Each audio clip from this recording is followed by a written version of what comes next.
I talked with PCR, Paul Carrick-Roberts. He was giving me a totally different analysis of what's going on in Israel. He said that this attack on Israel was expected and permitted by the Netanyahu administration. I want to know your take on this. Yeah, I've heard that before. Certainly, it's something that is not outrageous, particularly if maybe the conception was that it's going to just be the usual attack. A bunch of rockets fired. Iron Dome will take care of most of them, or it'll seem like Iron Dome has taken care of most of them. We'll take some casualties. Hamas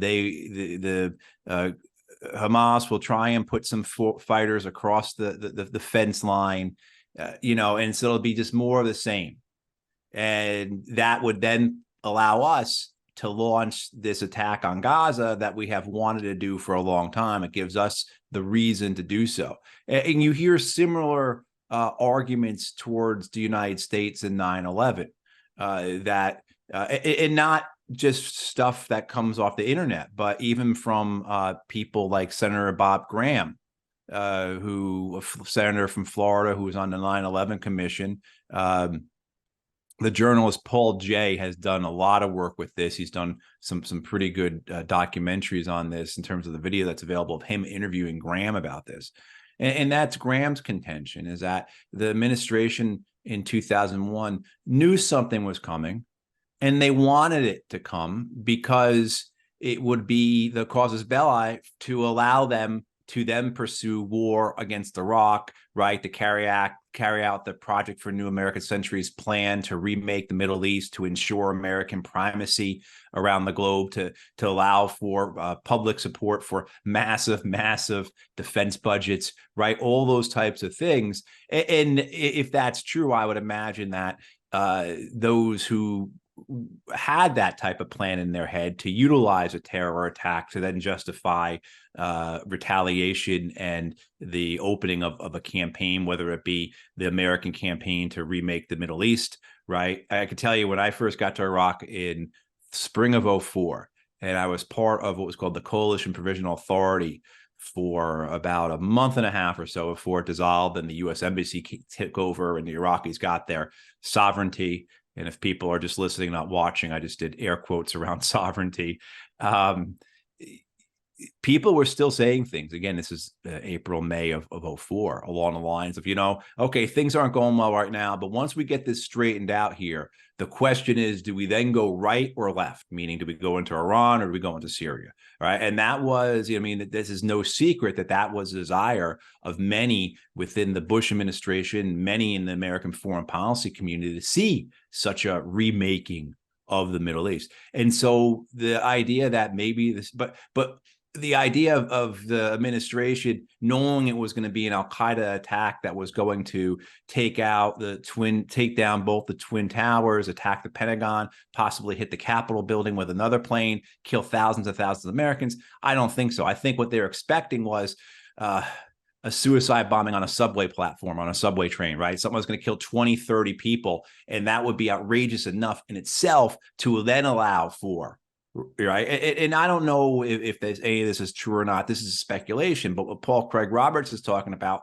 is similar. This idea that possibly the Israelis knew that the Hamas was up to something. They expected it to be more of the same, and we can go into the reasons why they wouldn't have the ability to imagine Hamas to be able to do anything grander or more successful, if you will, than just what they normally do. But perhaps that was it. And that allows them then to have their reasons, because as we know, as it's clear, again, this is not a secret either. You have many in the Israeli power structure, whether they be in politics or in media or in culture or in business, who favor the ethnic cleansing of the Palestinians to eradicate the problem in Gaza once and for all. And this gives them the reason to do so. So I think there might be something there to it. We can't dismiss what seems to be gross Israeli military and intelligence failures, as well as priorities.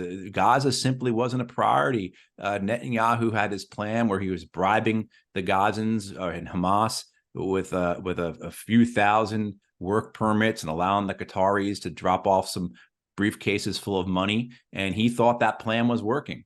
So why would who's going to go in and tell the boss that their plan isn't working? But then also too, their priority was not Gaza.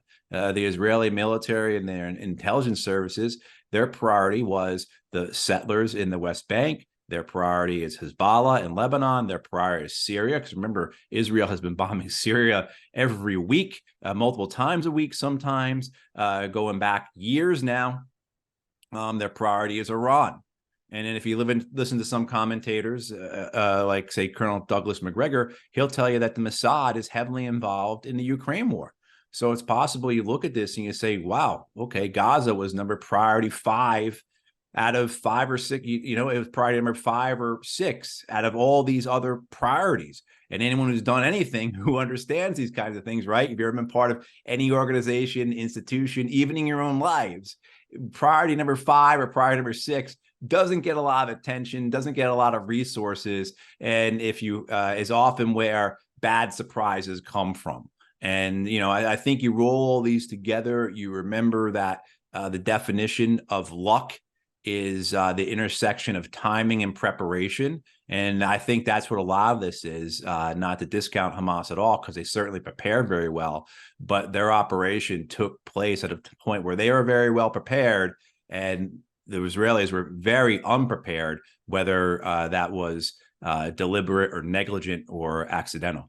Our friend of this podcast, Larry Johnson, wrote a piece on the Iran-Iraq war, how in that war for 8 years, the US and Israel were supporting both sides of the aisle. It's the same thing that's happening in Israel. The military-industrial complex is feeding two sides because it's a gain for the military-industrial complex. In Iraq war, they were feeding Iranian and Iraqis. Let them fight each other, kill each other.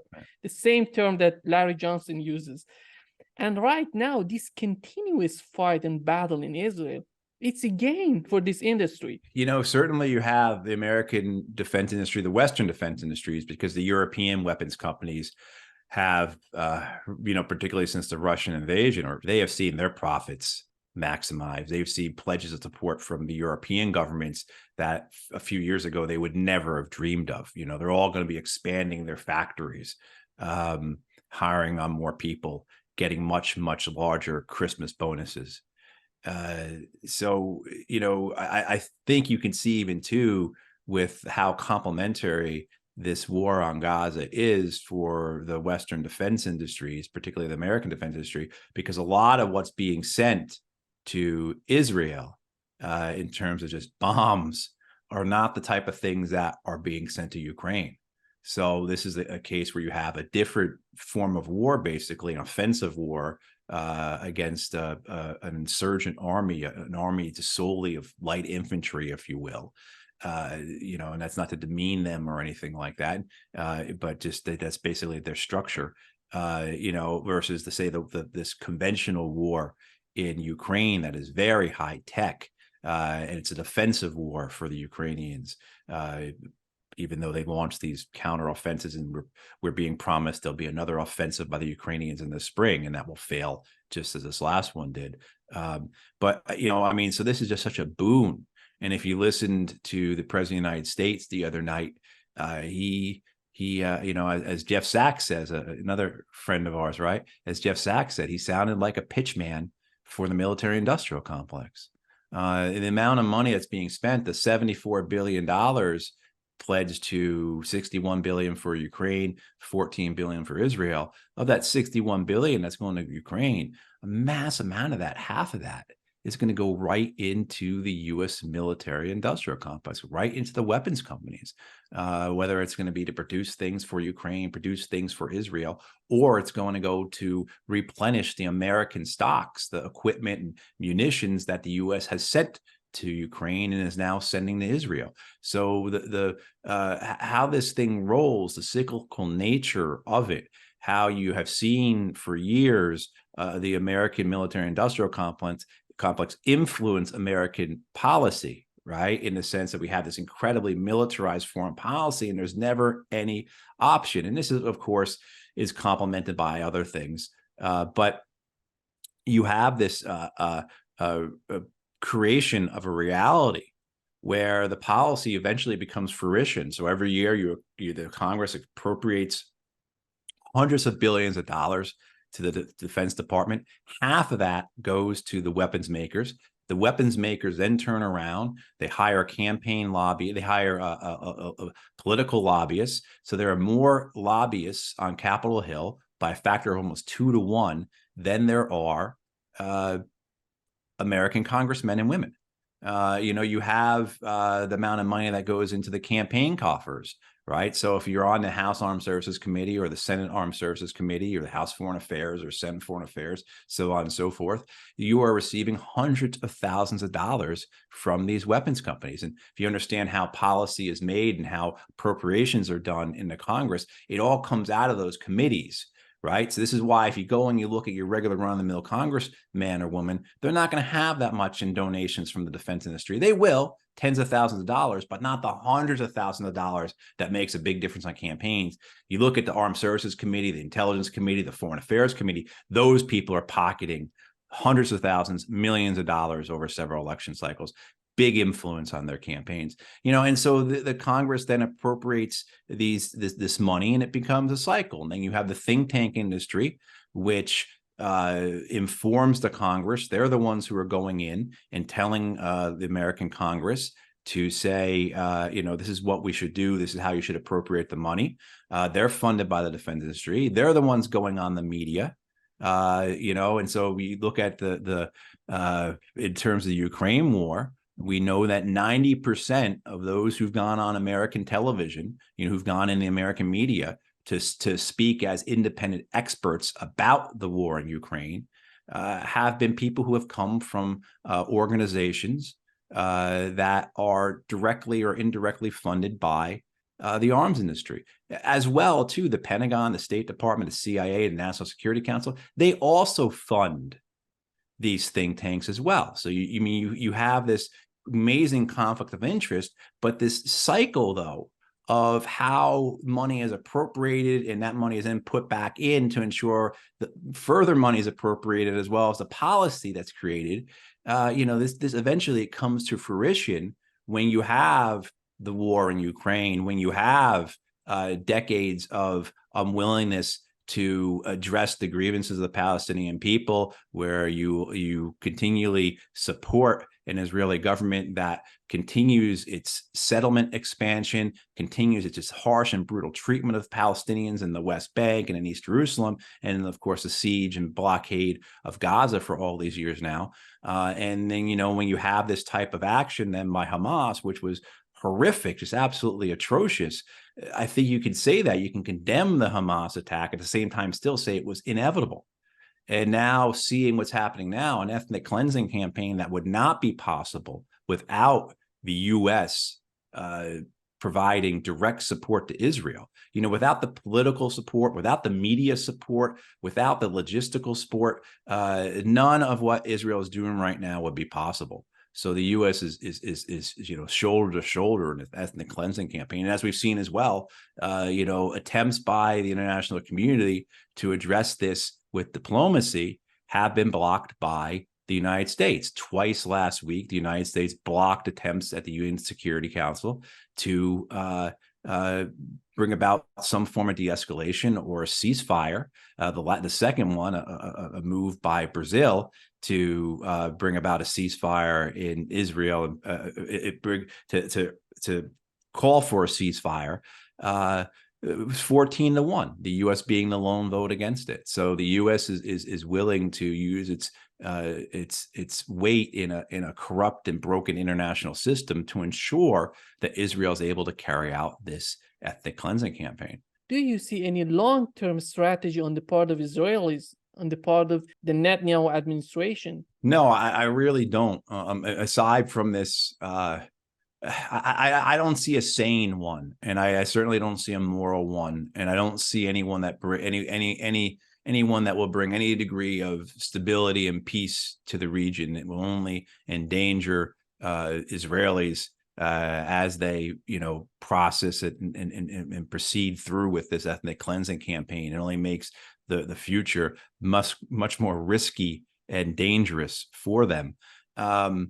I think the plan is, I don't think the Israelis are bluffing. I don't think you put several hundred tanks and call up 360,000 reservists with the impact that has on your economy. I mean, so Israel's a nation of what, 8-9 million people, and to call up 360,000 reservists, you are causing incredible discomfort and putting a lot of stress on your economy.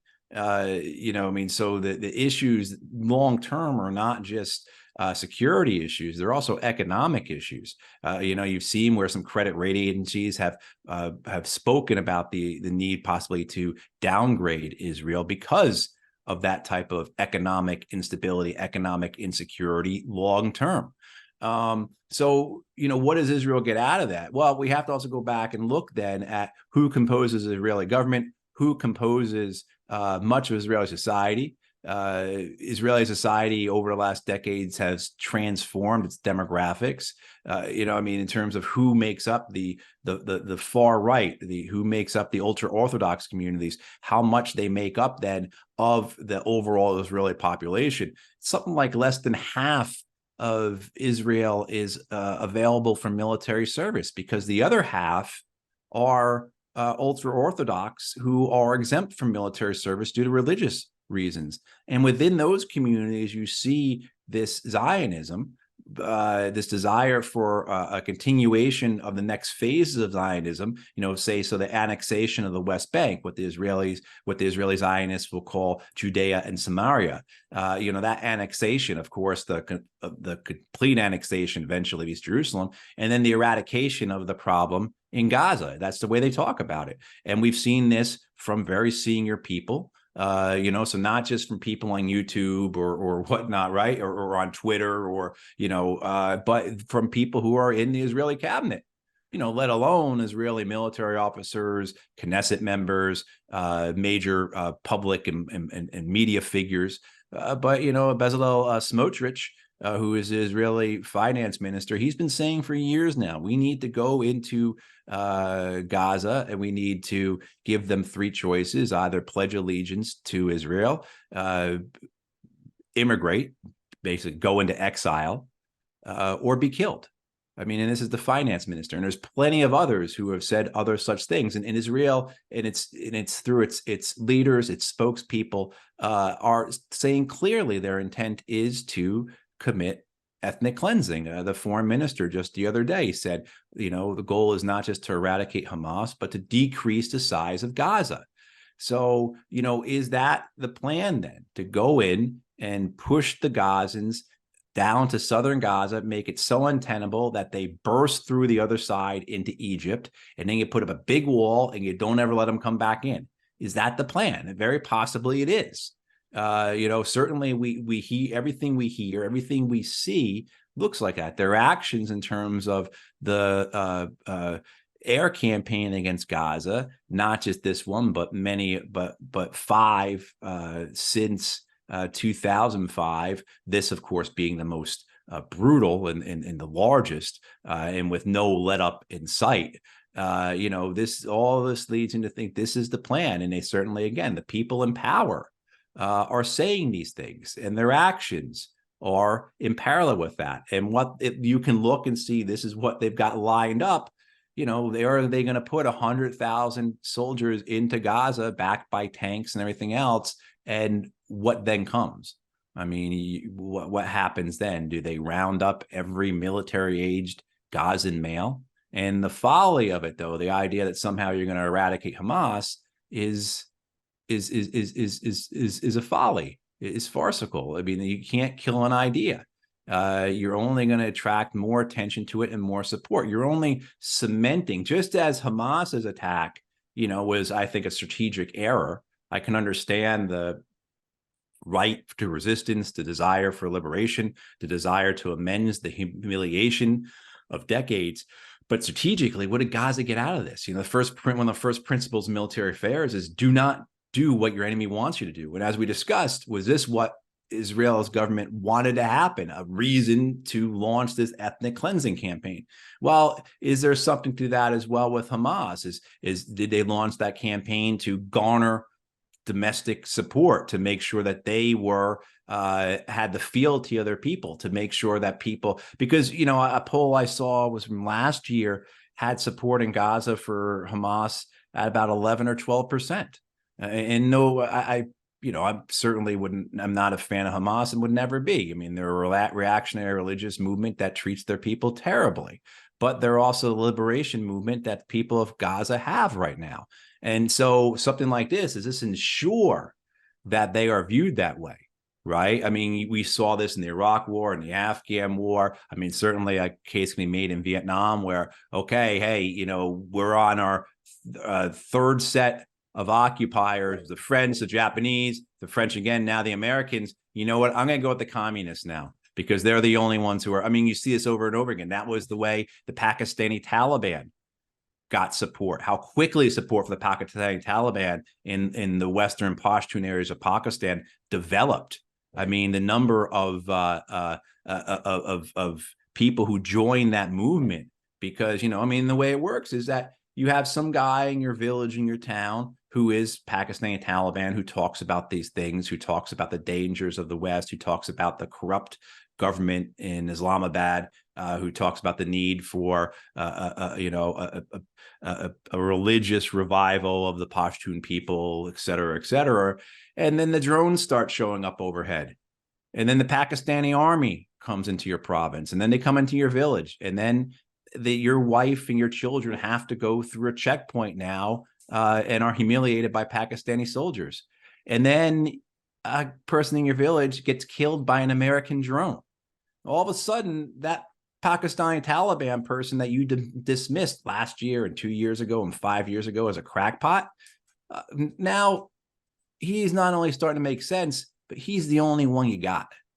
And that's what I think. Is that the case with Hamas? Is that what they're trying to do? But is also, too, is it the idea of bringing in, of trying to pull? Because, of course, Hamas would know what the reaction of Israel was going to be. They knew Israel wasn't just going to shrug this off. They knew that this was going to be a casus belli for them to come in and do this campaign. Was that planned? Is this something that Hamas wants to see in a brutal land invasion of Gaza that is going to be incredibly costly, incredibly bloody, and gives Hamas the opportunity to potentially humiliate Israel? And then there's larger thoughts as well. Was this done by Hamas as a means of saying we will not be ignored? You had the Abraham Accords of begun under the Trump administration, continued more or less under the Biden administration with their efforts to get normalization between Saudi Arabia and Israel. So this normalization of Arab nations with Israel, the Palestinian people were kept out.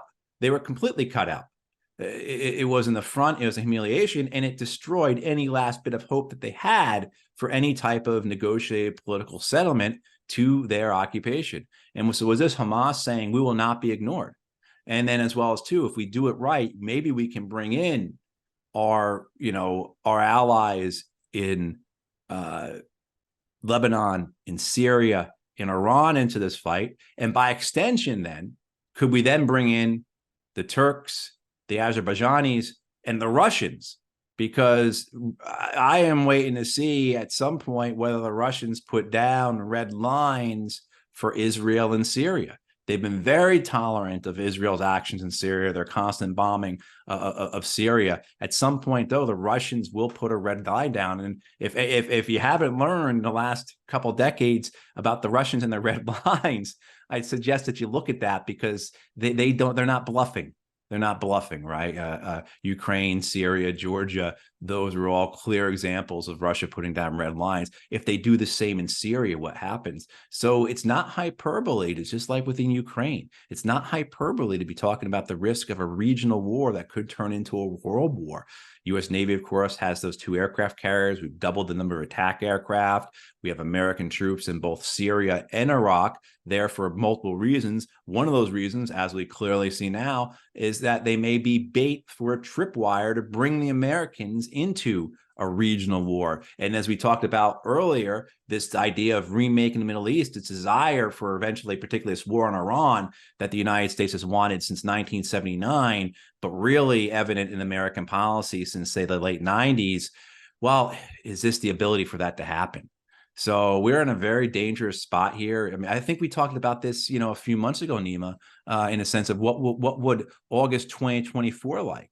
look like? And we talked about Taiwan and China and of course, Ukraine and Iran and these issues of that. We could, rather than things getting more stable, we're seeing this increased instability. And of course, the murder of thousands upon thousands in both Ukraine and in Palestine, as well as in Israel, and the danger for that to spread. Unbelievable on the part of the Israelis getting involved in the war in Ukraine. They had good relations with Russia. Then they got involved in the Ukraine war.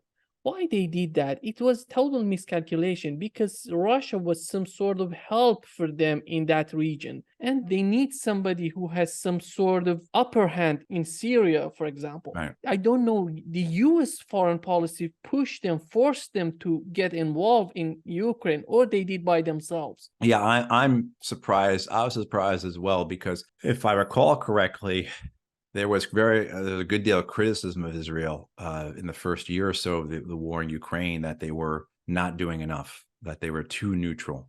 And then that changed. And whether that came from American pressure, whether that came from some calculation that it was best to ally themselves, I don't really understand their calculus in that. But, this is also with everything that they had, everything that their other issues, right? Their own internal problems and their own issues regionally in their own region with their own neighbors.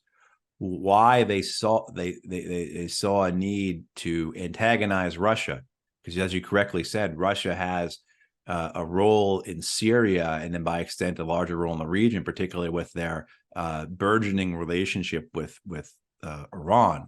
I think that's a thing that blows people just completely away, is this new relationship over the last couple of years between Tehran and Moscow.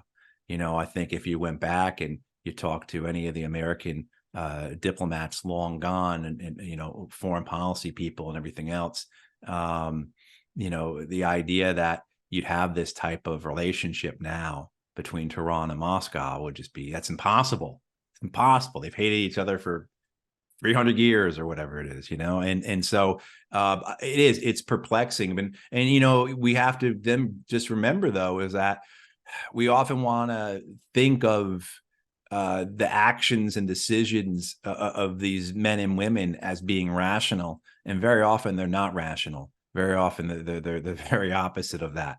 And so I think a lot of times we have to be very careful. I'm guilty of it. Just been running my mouth about this for however long now, why this was done, why that was done, what may come from what B follows A, et cetera, when, there might be a much simpler answer, is that there's people who are working off of emotion, people are working off of religious ideals, people are working off of the pressures of their culture, right? The political pressures that they have. But yeah, I am perplexed as well as to why they would choose to abandon a more neutral position to move towards one that is more pro-Ukrainian, as you described. You mentioned Iran and Syria. Let's talk about Saudi Arabia. Tony Blinken just recently went to Saudi Arabia. He had to wait all the night to see Mohammed bin Salman, the Saudi crown prince.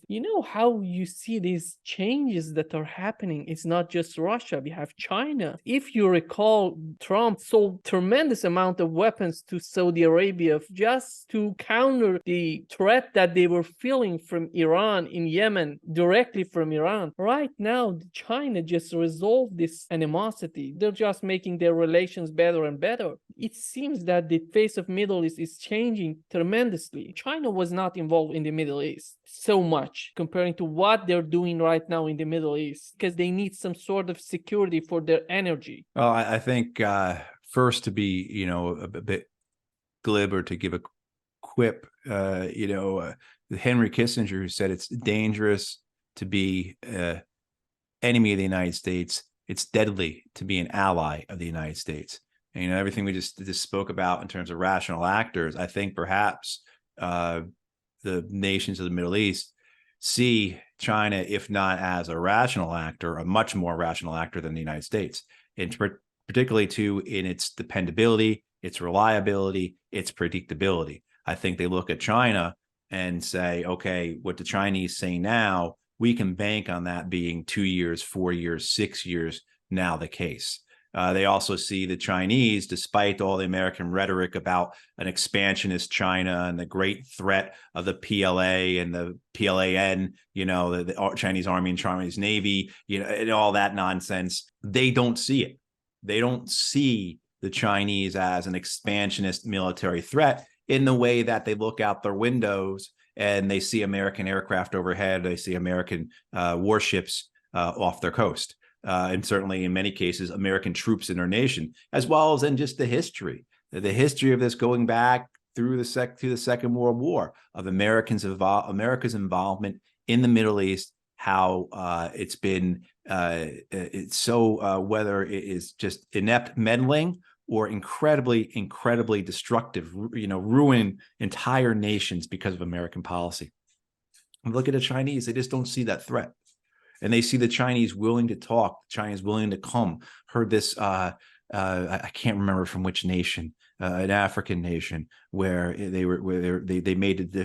official was describing the difference between the Americans and the Chinese. And it's like when the Americans show up, you get a lecture, and then they tell you about all their commandos and drones they want to put in their country. When the Chinese come in, you end up having a conversation. And they talk to you about financing options and building railroads and seaports, right? I mean, like, this is, I think, what nations around the world are seeing. And certainly I'm no fan of China, and they certainly have mass human rights issues and everything else. And I say that as an American who has the largest prison population in the world. So, but I think what you're seeing is this reasoning coming into place where many in the Middle East see the Chinese as a better guarantor of stability and peace than the Americans. The Americans are guided by ideology and emotion, and of course greed as well. While the Chinese, maybe you can boil it down to them just being motivated by greed.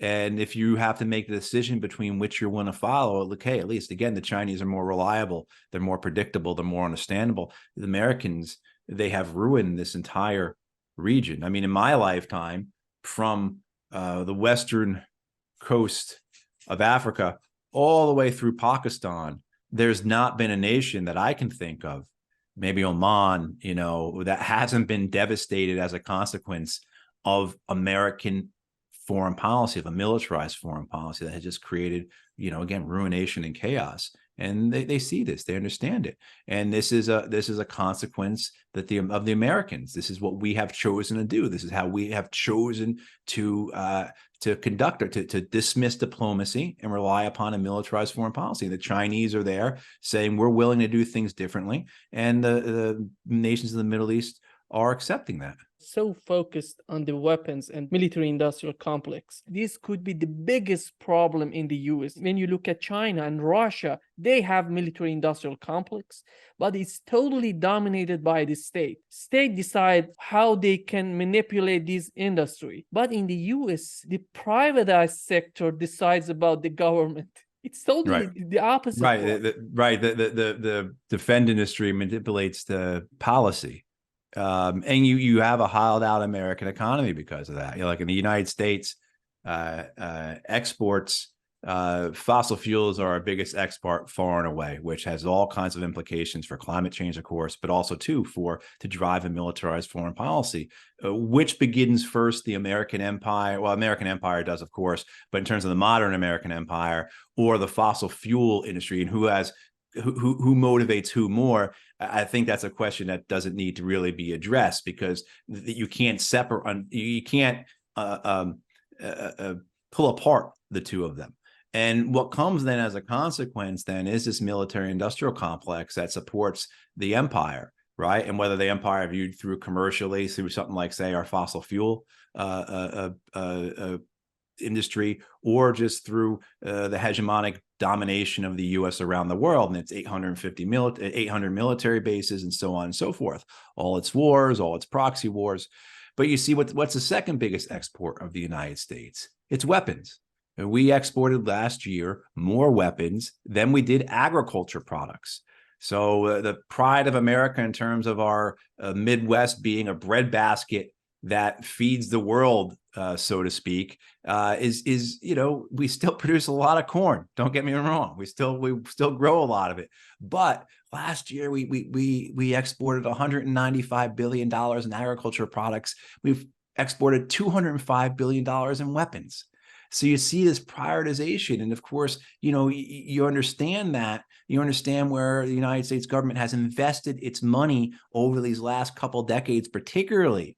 You see that Washington, D.C. is the most, Washington, D.C. is the wealthiest part of the United States. The counties of Washington that surround Washington, D.C. are the most, are the richest counties in the U.S. It used to be Silicon Valley. It used to be like around New York City. It used to be Tulsa and Dallas because of the oil and gas. Now it's D.C. is the wealthiest part of the U.S. Why is that? They don't produce anything there. They don't make anything. They just take in and redistribute. And where has that been redistributed to? It's been redistributed to the war industry, to the war machine. I mean, so if you look at federal spending over the last couple of decades, you see a massive expansion of the military industrial complex, a growth in the defense budget from about $340 billion at the time of 9/11 up to almost $900 billion today. And that's just the base defense budget. That's not all the other things that you can tack on to that. And meanwhile, domestic spending, except for things like the Veterans Administration and Homeland Security, has either remained flat or decreased. So all the investments that you would consider a federal government as making in its people and making in its economy and its infrastructure have not been done, because as federal spending for non-defense programs has remained flat since 2001 or declined, our population has grown by 50 million people, right? So it's just not like a consequence to the rest of the world, this militarized foreign policy, this need to service the empire, to maintain the empire and expand it. But it's a consequence to the American people as well, right? You think about, remember the film The Hunger Games, and the capital city is this shining, beautiful, everyone's rich and good looking and well clothed and everything else, and they eat well. And then, but all the provinces outside of that have to supply the capital city. I mean, that's what you're looking at here. That's a bit dramatic, and but it's in the same vein, And so the instability that the United States has caused around the world by trying to not just preserve its empire but expand it has been catastrophic. And, example of the catastrophe, say, for Africa. So the United States stands up AFRICOM in like 2007, Africa Command. And in 2007, and this data comes from the Department of Defense. In 2007, Africa in total had several dozen terror attacks a year. And as AFRICOM gets into place and expands, and as American trainers, as commandos who are not just sitting around training people, teaching African troops how to shoot their weapons, they're conducting raids and killing people. And of course, the drones, and then the support for African forces that are basically proxy forces. You see now that there are 20,000 terror attacks a year in Africa. And I know there are people out there who will say, like, correlation is not causation and everything else. But you have to look at this in the sense of what's also happened in the Middle East. What's happened in, say, Eastern Ukraine. You pull yourself out of weapons treaties with Russia. You push your forces all the way up to the border. You put strategic missile launchers in Romania and Poland that can fire nuclear missiles into Moscow in 7 or 8 minutes. And then you wonder why there's a war going on. I mean, like this, and you see it with the Chinese, right? For, since the Bill Clinton administration, since when was it, 95, 96, excuse me, whenever the administration, Clinton sends the aircraft carriers off the coast of China, that initial humiliation. And the Chinese say, if you keep doing this to us, you keep threatening us like this, we will have to respond. And they have been. And now they're going to have 400 ships. They're tripling the amount of nuclear missiles they have. Anyone who thinks that's good, that you're completely off your, completely out of it. This is all what we see here is a reality that is of our making. And again, it's just not causing consequences to the people around the world, whether they be Palestinian, Israeli, whether it be Ukrainian, Russia, whether it be all throughout Africa, and as well as the Iraqis, the Syrians, the Afghans, the Pakistanis, the Yemenis, on and on and on. But it's having this consequence to the American people because the opportunity costs of, again, not just maintaining but expanding the empire is coming right out of American society. It's coming right out of our economy. It's coming right out of our infrastructure, and it's coming right out of our future generations. Talking about the solutions for this conflict in Israel, one-state solution, two-state solution. Many people are asking us, our audience are asking us, why the two-state solution is not the case anymore. Could you describe why is that killed?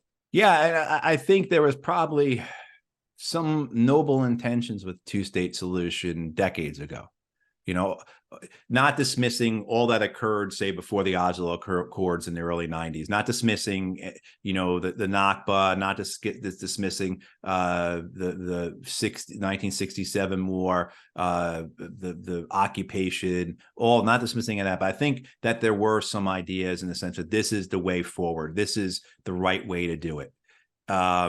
And it was never a possibility, it seemed like. It never seemed that the Israelis had an interest in doing that. It never seemed that the Americans were ever going to hold them to it. And many in the United States, of course, happy to see Israel expand. And what you've had happen over the last several decades is this massive Israeli expansion of settlements into the occupied territories. Of course, in Gaza, you've had the blockade. The Israelis pulled their settlers out of the Israeli army and their settlers out of Gaza in 2005. But in East Jerusalem and in West Bank, you have seen a massive, massive incursion of settlers as part of deliberate policy. These are not just people who are just heading on there on their own accord. This is a government policy out of Tel Aviv to do this in order to make the two-state solution impossible, because you now have 750,000 settlers in the West Bank.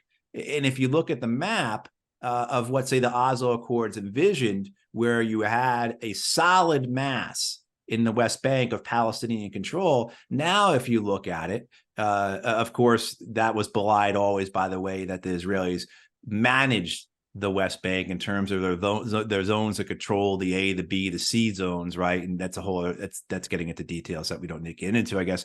But the idea that now, if you look at the map and you see the presence of these settlements, the West Bank is not contiguous.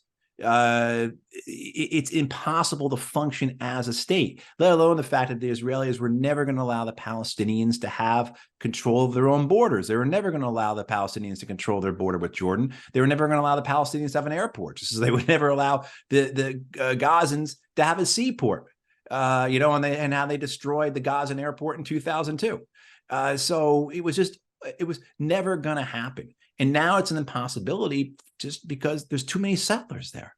So the only solution now is a one-state solution that provides security, provides equal rights, including political rights, for all people of Palestine and Israel. So Israeli Jews, Israeli Arabs, Palestinian Jews, Palestinian Christians, all the other folks who are thrown into the mix there, if there are some, or whoever they all have the same equal rights in one state. That's the only viable way forward. The problem being is that you have an Israeli government, and again, as we talked about before, the demographics, a huge section of the Israeli population for which that is just simply intolerable, simply impossible. And I think you have that within parts of the Palestinian demographic as well. Certainly, say, among, I think, some of the more reactionary elements, including, I don't think all of Hamas, but parts of Hamas, certainly, because they see no possibility of negotiation working. They've been burned too often. They can't trust the other side. Too many of their good faith attempts have been rejected. And all the attempts, they feel that everything they've been offered has been bad faith. So, and this is the issue where you can look back and you say, well, revolutions, insurgencies, resistances in the past have been successful. whether they be nonviolent or whether they be violent. You talk about the British, British left India, they left Ireland, they left Palestine, they left America, they left the United States. In all those cases, the British were able to exit. The Americans were able to exit Afghanistan. The Soviets were able to exit Afghanistan. In this case, the Israelis are not able to exit Israel. And they also understand too that the Israelis then maybe understand too that the only way you get to a point where you have what you want is by forcing the Palestinians to exit. And that, of course, is the ethnic cleansing campaign we have seen, really goes back 100 years, but really put forward in terms of a deliberate, organized policy by a government since the late 1940s. And we're seeing that again right now as we see this ethnic cleansing campaign in Gaza, again, something that the United States is not just complicit with, but fully supported. Every day, Israel is killing 100 children with American supply bombs dropped from American supplied warcraft, funded by, American taxpayer money, subsidized by it. So, I mean, what we're seeing here is catastrophic. And the fact is that in the United States, we have so few people in power, whether they be in Congress, whether they be in the media, wherever they be, who have the intellectual and moral decency to recognize the ethnic cleansing that is occurring.